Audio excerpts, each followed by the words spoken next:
প্রাণ চাঞ্চল্য ফিরছে চট্টগ্রামের খাতুনগঞ্জে। সরবরাহ বাড়ায় নতুন করে বাড়েনি কোনো পণ্যের দাম। আমদানি করা তেল, চিনি, পেঁয়াজের দরও নিম্নমুখী। আবারও তুঙ্গে কাঁচামরিচের ঝাঁজ। একদিনের ব্যবধানে 50 টাকা বেড়ে দাম ছাড়িয়েছে 400। নওগাঁর মোকামে বস্তা প্রতি 120 টাকা কমেছে চালের দাম। মার্কিন লিড সনদ পেল আরও দুটি পোশাক কারখানা। বিশ্বসেরা 100 পরিবেশ বান্ধব কারখানার মধ্যে 7টি বাংলাদেশের। রপ্তানি আয় বাড়াতে কৌশলী হওয়ার পরামর্শ। থমকে আছে বান্দরবানের পর্যটন শিল্প। ছাড় দিয়েও হোটেল, রিসোর্ট, দর্শনীয় স্থানে দেখা নেই ভ্রমণ পিপাসুদের। নিরাপত্তায় ব্যবস্থা নেওয়ার আশ্বাস ট্যুরিস্ট পুলিশের। এবং বিশ্বব্যাপী জনবল ছাঁটাই করবে অর্থ লেনদেন ব্যবস্থাপনায় মার্কিন বহুজাতিক কোম্পানি মাস্টার কার্ড। কাজ হারাতে পারেন 1000 কর্মী। চলতি প্রান্তিকেই প্রক্রিয়া শুরু।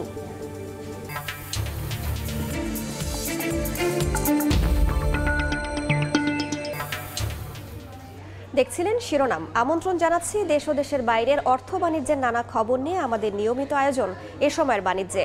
আপনাদের সঙ্গে আছি আমি রাইসা জান্নাত। দেশের পরিস্থিতি স্বাভাবিক হতে শুরু করায় প্রাণ চাঞ্চল্য ফিরছে ভোগ্যপণ্যের অন্যতম বড় পাইকারি বাজার খাতুনগঞ্জে। সরবরাহ বাড়ায় নতুন করে দাম বাড়েনি কোনো নিত্যপণ্যের। তবে বেচাকেনা কিছুটা কমেছে বলে জানান ব্যবসায়ীরা। প্রশাসনের পাশাপাশি বাজার মনিটরিং করছেন শিক্ষার্থীরাও। সাক্ষাৎযোগ্য ক্যামেরায় বিস্তারিত জানাচ্ছেন ফেরদৌস লিপি। দেশের ভোগ্যপণ্যের সবচেয়ে বড় পাইকারি বাজার খাতুনগঞ্জে বিভিন্ন বন্দর ও মোকাম থেকে আসছে নিত্যপণ্যবাহী ট্রাক ও কাভার্ড ভ্যান। শ্রমিকরাও ব্যস্ত পণ্য লোড আনলোডিংয়ের কাজে। জেলার বিভিন্ন স্থান থেকে আসা খুচরা ব্যবসায়ীরা নিজেদের চাহিদা মতো পণ্য বোঝাই করে ফিরছেন গন্তব্যে। দীর্ঘ অস্থিরতা কাটিয়ে প্রাণচাঞ্চল্য ফিরছে খাতুনগঞ্জে। পরিস্থিতি স্বাভাবিক হতে শুরু করায় টানা বন্ধে আর্থিক ক্ষতি কাটিয়ে ওঠার চেষ্টা ব্যবসায়ীদের। বিভিন্ন মোকাম থেকে গাড়ি এখানে খাতুনগঞ্জ আসতেছে। আমি মনে করি আমাদের আরও পর্যায়ক্রমে আরও স্বাভাবিক হলে আরও ব্যবসা বাণিজ্য আরও বৃদ্ধি পাবে। বুকিং দেয়া বেশ কিছু পণ্য এরই মধ্যে বাজারে এসেছে। ফলে তেল, চিনির মতো আমদানি ভোগ্যপণ্যের দাম পাইকারি পর্যায়ে কমতে শুরু করেছে। সয়াবিন বর্তমানে আপনার 5000 142 টাকা এবারে লিটারটা, আর পামটা প্রায় 138-37 টাকা মতো পড়ে এগুলো আর কি। সরবরাহ একদম প্রচুর, দাম প্রতিদিন 20 টাকা 30 টাকা প্রতি মনে কাটতেছে। এরকম থাকলে আমার মনে হয় চিনি 100 টাকার ভিতরে চলে আসবে। এছাড়া বর্তমানে পাকিস্তান, তুরস্ক সহ বেশ কয়েকটি বিকল্প দেশ থেকে পেঁয়াজ আমদানি শুরু করেছে বাংলাদেশ। ফলে সরবরাহ বেশি থাকায় দামও নিম্নমুখী নিত্য প্রয়োজনীয় এই পণ্যটির। এছাড়া কেজিতে 3 থেকে 5 টাকা পর্যন্ত কমেছে রসুন ও আদার দামও। স্থিতিশীল আছে ডালের দরও। পেঁয়াজ এখন বিক্রি হচ্ছে 90 হতে 95 পর্যন্ত বিক্রি হচ্ছে। যথেষ্ট পরিমাণ সরবরাহ আছে। আদা হচ্ছে যে 200 টাকা হচ্ছে 220 টাকা, আর রসুন হচ্ছে 160 টাকা 170 টাকা পর্যন্ত। মটর ডাল বিক্রি হচ্ছে বর্তমানে 69 থেকে 70 টাকা। মুসুর ডাল বিদেশিটা 100 থেকে 102 টাকা, আর দেশি মুসুর আপনার 120 থেকে প্রকারভেদে 125 টাকা পর্যন্ত আছে। চাকতাই খাতুনগঞ্জে প্রায় 5000 দোকান, আড়ত ও গুদামে প্রতিদিন 1 থেকে 1.5 কোটি টাকা পর্যন্ত লেনদেন হয়। চিরচেনা রূপে ফিরতে শুরু করেছে দেশের সবচেয়ে বড় পাইকারি বাজার খাতুনগঞ্জে। এখানে সরবরাহ যেমন বাড়ছে তেমনি বাড়ছে বেচাকেনাও। এক্ষেত্রে ব্যবসায়ীদের দাবি নগদ অর্থ সংকট নিরসন, পাশাপাশি পুলিশি পাহারা বাড়ানো। ফেরদৌস লিপি, সময় সংবাদ, চট্টগ্রাম। রাজধানীর বাজারে আবারও চড়া কাঁচামরিচের ঝাঁজ। একদিনের ব্যবধানে পাইকারিতে প্রতি কেজি মরিচের দাম 40 থেকে 50 টাকা বেড়ে বিক্রি হচ্ছে 320 টাকায়। খুচরায় দাম 350 থেকে 400 টাকা। শনিবার মোহাম্মদপুরের সাদেক খান কৃষি মার্কেট ঘুরে এমন চিত্র দেখা যায়। এছাড়া অন্যান্য সবজির মধ্যে করলা 70 থেকে 80, ঢ্যাঁড়স 50 থেকে 60, পেঁপে 25 থেকে 30 টাকায় বিক্রি হচ্ছে। দেশি পেঁয়াজ 100 থেকে 110 ও আলু বিক্রি হচ্ছে 55 থেকে 60 টাকা কেজিতে। এদিকে সপ্তাহ ব্যবধানে আবারও বেড়েছে প্রায় সব ধরনের মাছের দাম। রুই, কাতলা, পাঙ্গাস সহ প্রায় সব ধরনের মাছেই কেজিতে 20 থেকে 30 টাকা বেড়েছে। 100 টাকা বেড়ে ইলিশ বিক্রি হচ্ছে 1600 থেকে 1700-তে।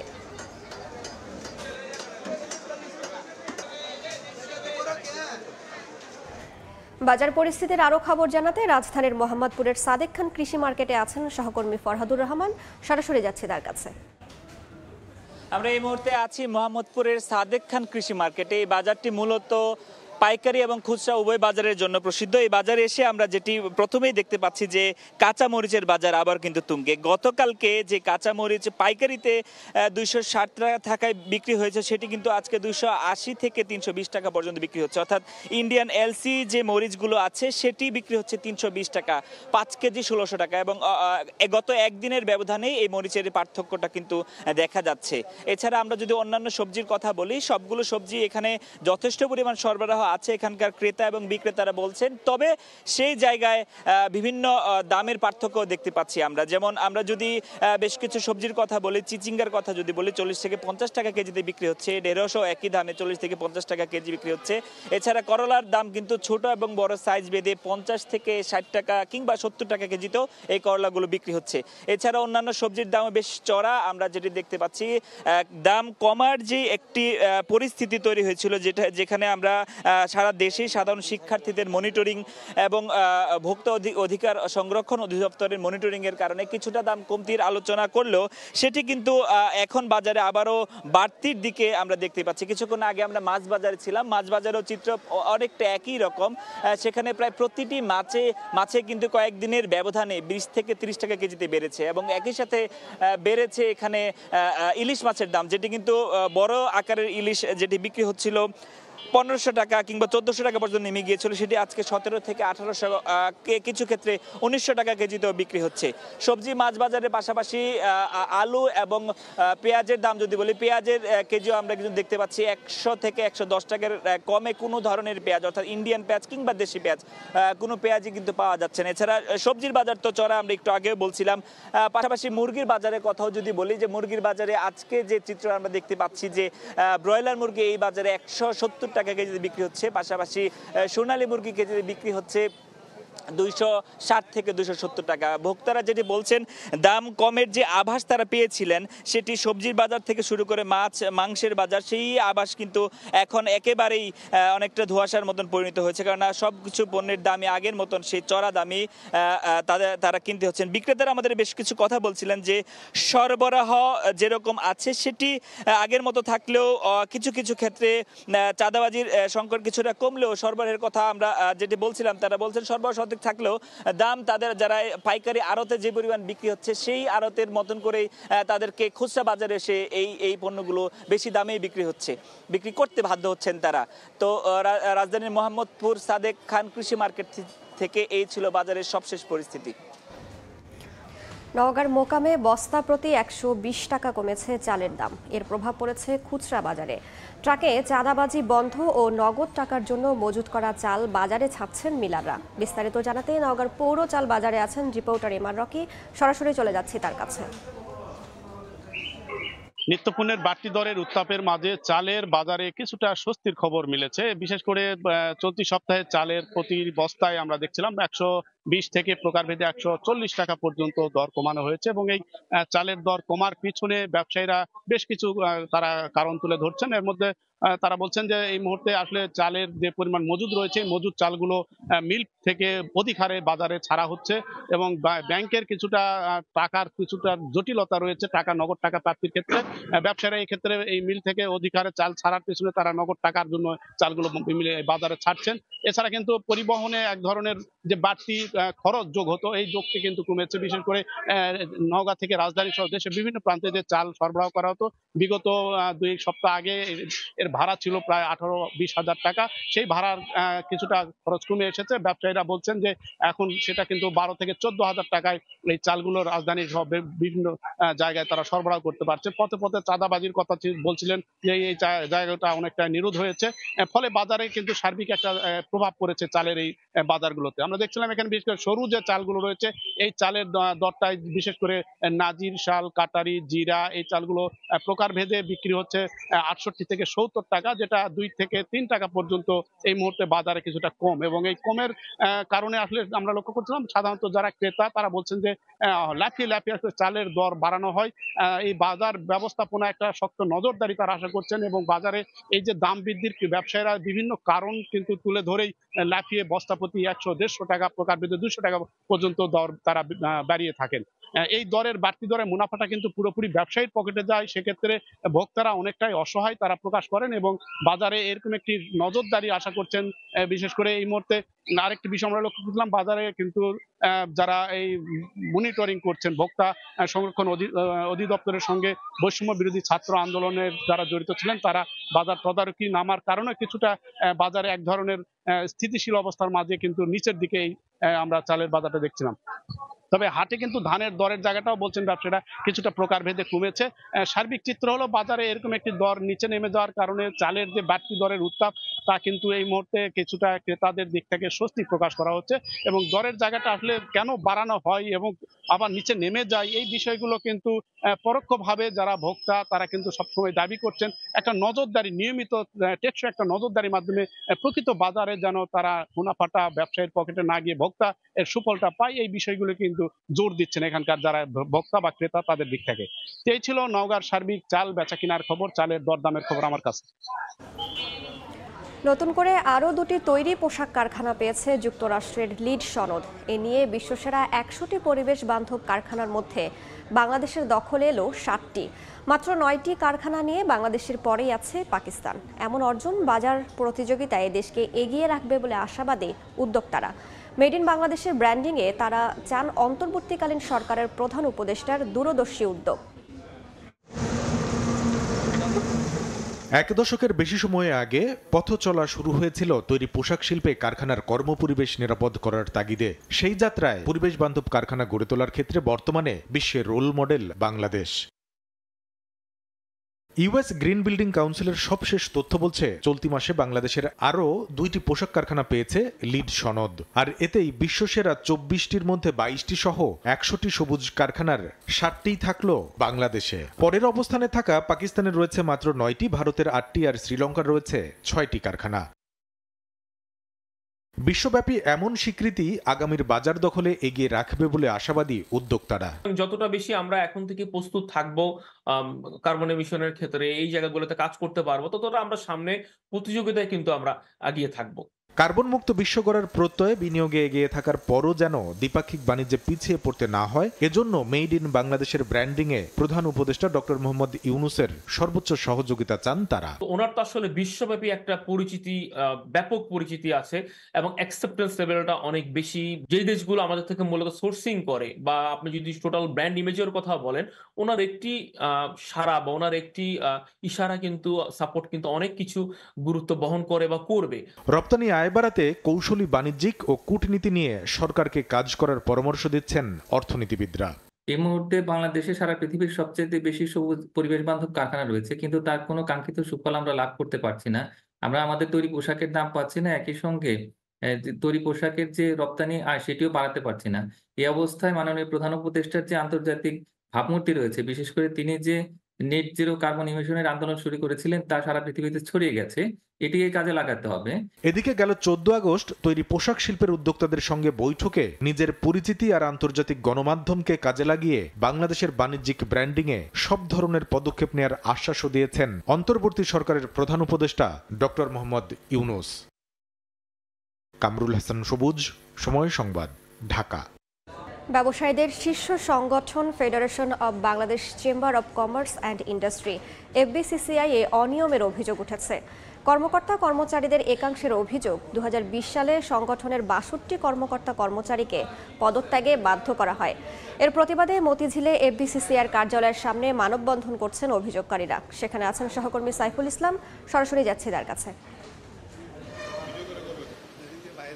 করোনাকালীন সময়ে অর্থাৎ 2019 এবং 20 সালে 62 জন কর্মকর্তাকে চাকরিচ্যুত করা হয়েছিল জোরপূর্বক FBCCIর বিরুদ্ধে, এরকম কিন্তু অভিযোগ করছেন এখানকার আগত বেশ কয়েকজন কর্মকর্তা কর্মচারী। তাদের দাবি বা তাদের যে চাওয়া সেটি হচ্ছে যে এখন পর্যন্ত যে 62 জন কর্মকর্তা তাদেরকে চাকরি থেকে চাকরিচ্যুত করা হয়েছে, যে কর্মকর্তা কর্মচারীবৃন্দ তাদেরকে পুনর্বহাল সহ সমুদয় যে বকেয়া আছে তাদের সেই পাওনাটা ফিরিয়ে দিতে হবে। তারা বলছে যে আসলে এই যে 62 জন কর্মকর্তাকে বেআইনিভাবে বা জোরপূর্বক চাকরিচ্যুত করেছে FBCCI, যে তৎকালীন যে বোর্ডের সদস্যরা ছিল তারা, এর ভিতরে বেশ কয়েকজনের নামও কিন্তু তারা উল্লেখ করছেন।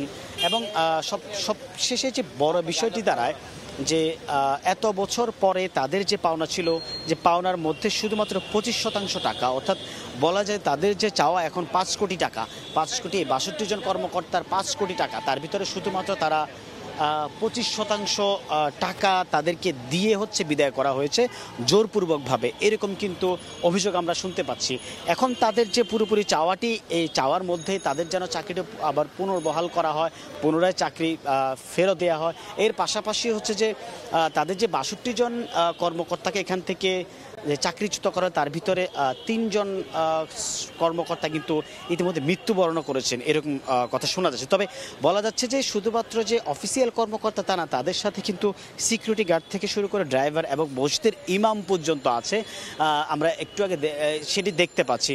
তবে এখন বলা যায় যে আসলে এই যে চাকরিচ্যুত কর্মকর্তা কর্মচারীবৃন্দ, তাদের যেন চাকরিটি পুনর্বহাল করা হয়, এর পাশাপাশি তাদের যে দাবি, যে প্রাপ্য টাকা, সেই টাকাগুলি যেন পুরোপুরিভাবে ফেরত দেওয়া হয়। শুধুমাত্র 25% দেওয়া হচ্ছে, এখন তারা শতভাগ টাকা দাবি করছেন, সেই প্রাপ্য যেন তারা পায় সেটি নিশ্চিত করতে হবে। এর পাশাপাশি তাদের যে চাকরি সেটিও কিন্তু পুনর্বহাল করতে হবে, এরকম দাবি কিন্তু তারা জানিয়ে যাচ্ছেন। তা না হলে তারা কিন্তু আরও কঠোর পদক্ষেপের আভাস দিচ্ছেন, আমরা জানতে পেরেছি। এই ছিল আমার কাছ থেকে এফবিসিসিআই অর্থাৎ মতিঝিল থেকে সর্বশেষ।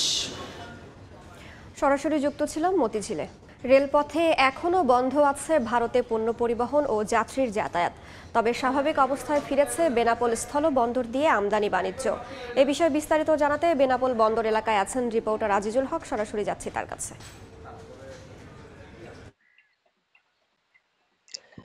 বেনাপোল বন্দরের সড়ক এবং রেলপথে একই সাথে ভারতের সাথে যে আমদানি রপ্তানি বাণিজ্য এবং যে পাসপোর্ট যাত্রী যাতায়াত সেটি হয়ে থাকে। কিন্তু এখানে যে আমরা দেখতে পেয়েছি যে বৈষম্য বিরোধী যে ছাত্র আন্দোলন, এই ছাত্র আন্দোলনের সময় কিন্তু সাবেক যে প্রধানমন্ত্রী শেখ হাসিনা সরকার, তারা নিরাপত্তাজনিত কারণ দেখিয়ে কিন্তু বেনাপোল স্থলপথে যে ভারতের সাথে পাসপোর্ট যাত্রী যাতায়াত সেটি সংক্ষিপ্ত করে এবং রেলপথে কিন্তু যে আমদানি এবং যে যাত্রী যাতায়াত সেটি সম্পূর্ণ কিন্তু বন্ধ রাখে। তবে ছাত্রদের বিজয়ের পরে নতুন সরকার গঠনে দেশের যে আইন শৃঙ্খলা পরিস্থিতি সেটি কিন্তু আস্তে আস্তে স্বাভাবিক হয়। আমরা দেখতে পেয়েছি সড়ক পথে যে ভারতের সাথে আমদানি রপ্তানি বাণিজ্য যেটি বা পাসপোর্ট যাত্রী যাতায়াত সেটি কিন্তু এক সপ্তাহ আগে বলা যায় একেবারেই স্বাভাবিক হয়েছে। তবে রেলপথে আমদানি বাণিজ্য বা পাসপোর্ট যাত্রী যাতায়াতের ক্ষেত্রে কিন্তু ভারত সরকারের আপত্তি থাকায় কিন্তু এই প্রায় এক সপ্তাহ হচ্ছে কিন্তু এখনো কিন্তু রেলপথে যে পণ্য পরিবহন বা দুদেশের মধ্যে যেটি পাসপোর্ট যাত্রী যাতায়াত সেটি কিন্তু বন্ধ আছে। ব্যবসায়ীরা আমাদেরকে জানিয়েছেন যে সড়ক পথের পাশাপাশি বড় ধরনের একটি অংশ কিন্তু রেলপথে পণ্য পরিবহন এবং নিরাপত্তার জনিত কারণে কিন্তু রেলপথে কিন্তু দুদেশের মধ্যে যাত্রী যাতায়াত হয়ে থাকে। তবে সড়ক পথে বাণিজ্য স্বাভাবিক হলেও রেলপথে কিন্তু বাণিজ্য এবং যাত্রী যাতায়াত বন্ধ থাকায় তারা যেমন অর্থনৈতিকভাবে ক্ষতিগ্রস্ত হচ্ছেন, তেমনি কিন্তু দ্রুত পণ্য না পৌঁছানোর কারণে কিন্তু তারা শিল্প কারখানার যে উৎপাদন তেমনি সেটি কিন্তু ব্যাহত হচ্ছে। আমরা কথা বলেছি বেনাপোল স্থলবন্দর কর্তৃপক্ষের সাথে, তারা আমাদেরকে জানিয়েছেন যে ইতিমধ্যে সড়ক পথে যে আমদানি রপ্তানি এবং যাত্রী যাতায়াত সেটি স্বাভাবিক হয়েছে, তবে রেলপথে যে বাণিজ্য এবং যাত্রী যাতায়াত সেটি বন্ধ আছে। দ্রুত রেলপথে যাতে বাণিজ্য স্বাভাবিক হয় তার জন্য তারা চেষ্টা করছেন। তো এই ছিল বেনাপোল স্থলবন্দর থেকে যে প্রায় এক সপ্তাহ আগে সড়ক পথে আমদানি রপ্তানি বাণিজ্য এবং যাত্রী যাতায়াত স্বাভাবিক হলেও ভারতের যে আপত্তির কারণে এই রেলপথে যে পণ্য পরিবহন বা দুদেশের মধ্যে যাতায়াত বন্ধ আছে তার সর্বশেষ। সরাসরি যুক্ত ছিলাম বেনাপোল স্থলবন্দরে। ঢাকা কলেজের বিভিন্ন হলে ছাত্রলীগ নেতাদের রুমে তল্লাশি চালাচ্ছেন সাধারণ শিক্ষার্থীরা। এই মুহূর্তে সেখানে আছেন রিপোর্টার রাশেদ বাপ্পি, সরাসরি চলে যাচ্ছি তার কাছে। তারা যে ধারণা করছেন সেই ধারণার কিছু আছে কিনা আমরা একটু জানিয়ে রাখি।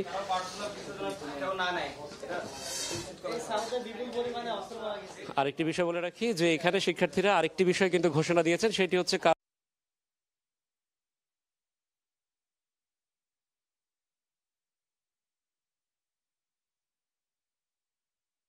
গুলোই যেন উদ্ধার করা হয় অথবা লাঠি সোঁটা উদ্ধার করা হয়, যেটি হচ্ছে মারামারি বা ধ্বংসাত্মক কাজে ব্যবহার করা হতো, সেইগুলো তারা কিন্তু সরানোর চেষ্টা করছেন। কারো ব্যক্তিগত জিনিসপত্রে যেন হাত না দেয়া হয় সেটি কিন্তু বারবারই বলা হচ্ছে। একটা জিনিস জানিয়ে রাখি শিক্ষার্থীদের কোটা সংস্কার আন্দোলন চলাকালীন সময়ে আমরা যে বিষয়টি দেখেছি যে এই আন্দোলন চলার সময়ে যে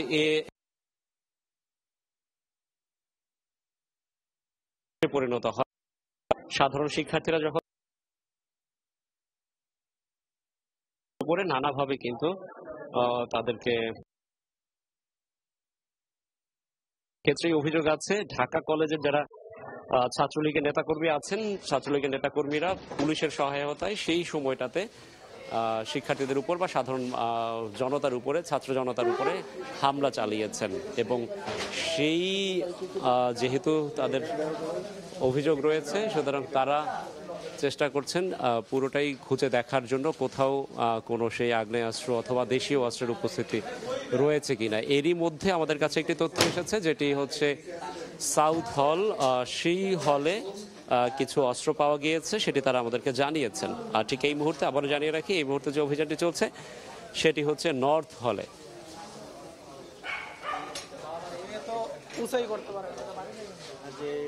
আমরা এই মাত্র এটি বের করে আনা হলো। ঠিক এই মুহূর্তে আরেকটি জিনিস একটু দেখিয়ে নেই, একদম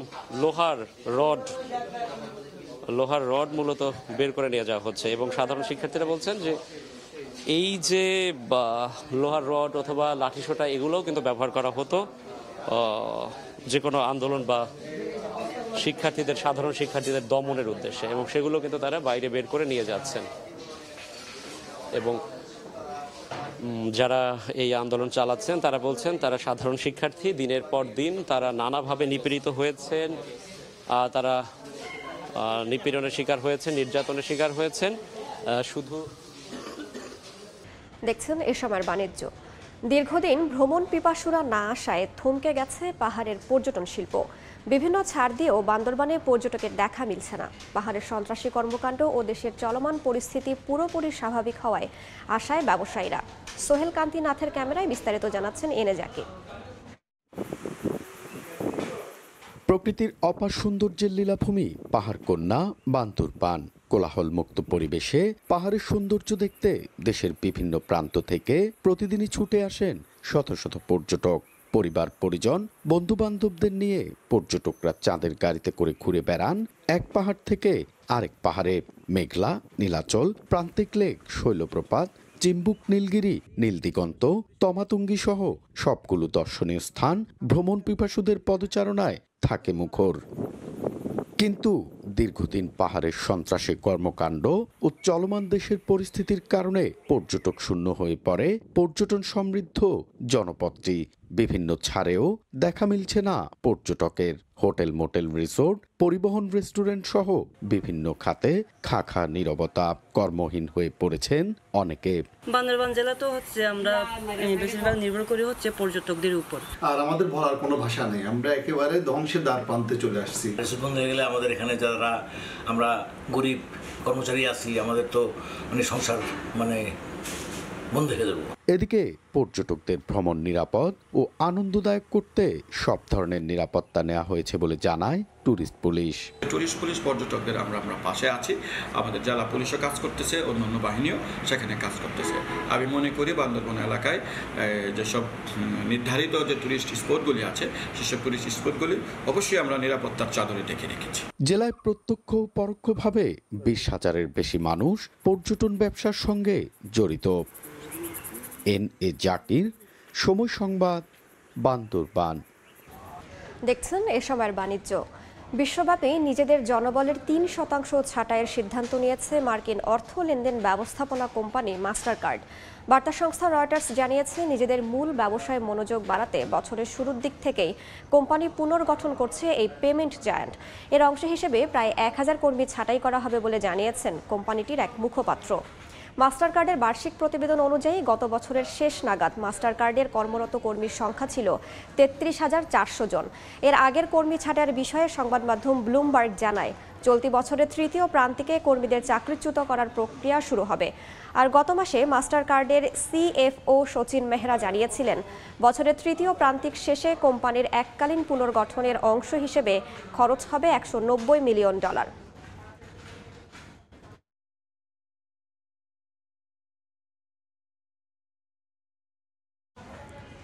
বেলজিয়ামের রাজধানী ব্রাসেলসে তৈরি করা হয়েছে বিশাল একটি ফুলের কার্পেট। লাখো ফুলের সমন্বয়ে 70 মিটার দীর্ঘ ও 24 মিটার প্রস্থ কার্পেটটি তৈরি করেছেন ওশিন কর্নিল ও তার 100 সদস্য বিশিষ্ট স্বেচ্ছাসেবক দল। রিজম নামের এই আকর্ষণীয় কার্পেটটি বানাতে সময় লেগেছে 6 ঘন্টা। সুন্দর এই শিল্পকর্মটি দেখতে ভিড় করেছেন শত শত দর্শনার্থী ও পর্যটক।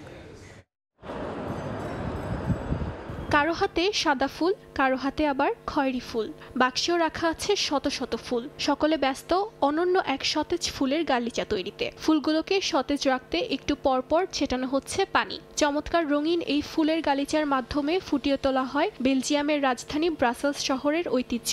ব্রাসেলসের সিটি হলের সামনে তৈরি করা হচ্ছে শিল্পকর্মটি। শহরের ঠিক মাঝখানে দেখা যাচ্ছে বিশাল আকারের একটি রঙিন কার্পেট। অনেকগুলো মানুষ মিলেমিশে তৈরি করছে ভিন্নধর্মী এই কার্পেটটি। বিশেষ এই কার্পেটটি কোনো সাধারণ শিল্পকর্ম নয়, কারণ রিজম নামের এই আকর্ষণীয় কার্পেটটির পুরোটাই সতেজ ফুলের তৈরি। লাল, গোলাপি, খয়েরি, হলুদ, সাদা নানা রঙের ফুলের কার্পেটটি তৈরি করেছেন ওশিন কর্নিল ও তার 100 সদস্যের স্বেচ্ছাসেবক দল। 70 মিটার দীর্ঘ ও 24 মিটার প্রস্থ কার্পেটটি বানাতে সময় লেগেছে প্রায় 6 ঘন্টা। The flower carpet exists in Brussels since the 70s, so it's more than 50 years now that it exists. And what we wanted to do this year is something very special. Just wanted to illustrate the diversity of Brussels, the way of all the Hood are communicating together with their own identity, historical of language and difference, and make Brussels a whole big unique city. চমকপ্রদ এই ফুলের গালিচা তৈরিতে সতেজ dahlia ফুলের ব্যবহার করা হয়েছে 80%। সুন্দর এই শিল্পকর্মটি দেখতে এসেছেন শত শত দর্শনার্থী ও পর্যটকরা। টাউন হলের উপর থেকেও তাকিয়ে দেখছেন অনেকে। ব্রাসেলস শহরের প্রতীক হলো ফুল, তাই এই শহরের ঐতিহ্যকে বিশ্বের কাছে তুলে ধরতে বিশেষ এই কার্পেটটি বানানোর উদ্যোগ নেওয়া হয়। রিজম নামের ফুলের কার্পেটের প্রদর্শনী চলবে আগামী রোববার পর্যন্ত। অর্জিতা শেহজিন, সময় সংবাদ। এ সময়ের বাণিজ্য। বিশ্বের স্থাপত্য শিল্পের অনন্য নিদর্শন তুরস্কের ইস্তাম্বুলের আয়া সোফিয়া গ্র্যান্ড মসজিদ। গির্জা হিসেবে নির্মিত হলেও সময়ের ব্যবধানে এটি পরিণত হয়েছে মসজিদে। নান্দনিক স্থাপত্য শৈলীর জন্য 2020 সাল থেকে এই স্থানটি উন্মুক্ত করে দেওয়া হয় পর্যটক ও দর্শনার্থীদের জন্য। রেজওয়ানা কাব্যের ক্যামেরায় তারিকুল হাসান আশিকের রিপোর্ট। ষষ্ঠ শতাব্দীতে বাইজেন্টাইন শাসনামলে ইস্তাম্বুলে নির্মিত অনবদ্য স্থাপনা আয়া সোফিয়া। সম্রাট প্রথম জাস্টিনিয়ান মূলত গির্জা হিসেবেই নির্মাণ করেন এটি। এরপর মূল নকশা ঠিক রেখে স্থাপনাটিতে নানা পরিবর্তন ও পরিবর্ধন আনেন অন্যান্য বাইজেন্টাইন শাসকরা। রোমান থেকে শুরু করে অটোমানদের হাতে আসার আগ পর্যন্ত চলে নানা পরিবর্তন। তবে 1453 সালে অটোমান সুলতান দ্বিতীয় মেহমেদ এটিকে মসজিদে রূপ দেন। 1930 সালে আধুনিক তুরস্ক এটিকে জাদুঘর হিসেবে ঘোষণা করার আগ পর্যন্ত মসজিদ হিসেবেই ব্যবহৃত হতো আয়া সোফিয়া। ইউনেস্কোর বিশ্ব ঐতিহ্যের তালিকায় থাকা অন্যতম গুরুত্বপূর্ণ স্থাপনা আয়া সোফিয়া দেখতে প্রতিদিন ঢল নামে পর্যটকদের। 2020 সালে পুনরায় এটিকে মসজিদ হিসেবে খুলে দেওয়ার পর থেকে মুসল্লিরা নামাজের জন্য ও অন্যান্য দর্শনার্থীরা টিকিট কেটে আয়া সোফিয়া দেখার সুযোগ পান। বাইরে থেকে আঁচ করা যায় কতটা আকর্ষণীয় আয়া সোফিয়ার নির্মাণ শৈলী। সেই সঙ্গে ভেতরকার দৃষ্টিনন্দন নকশা তৈরি করেছে ভিন্ন এক আবহ। আয়া সোফিয়ার আলোকসজ্জায়ও চোখ জোড়াবে যে কারোর। ভিতরে দেখার মতো অনেক সুন্দর জায়গা, এদের পুরানা অনেক স্মৃতি এখানে আছে। পাশে আছে ব্লু মার্কস, তারপরে এর পাশে আছে আন্ডারগ্রাউন্ড সি বিচ দেখার মতো। ইস্তাম্বুলে আয়া সোফিয়ার স্থাপত্য শৈলী দেখে মুগ্ধ হবেন না এমন পর্যটক পাওয়া যায় না। তবে মুসলিমদের জন্য এটি প্রার্থনার জায়গা হলেও বিশ্বের বিভিন্ন স্থানের পর্যটকদের জন্য এটি একটি গুরুত্বপূর্ণ পর্যটন স্পট। বর্তমানে মসজিদ হিসেবে ব্যবহৃত হলেও অন্য ধর্মের অনুসারীদেরও প্রার্থনারত অবস্থায় দেখা যায় আয়া সোফিয়া।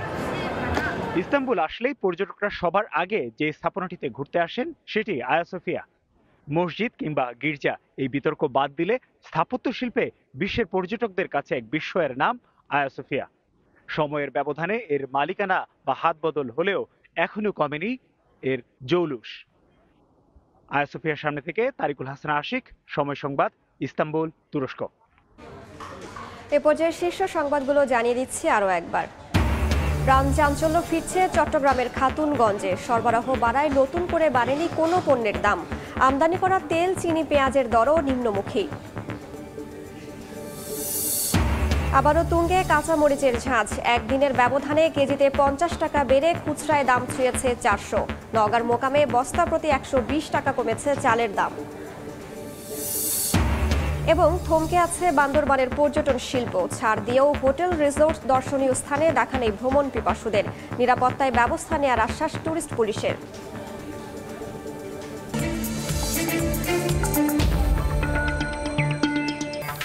এই ছিল এসবের বাণিজ্যের সঙ্গেই থাকুন সময়।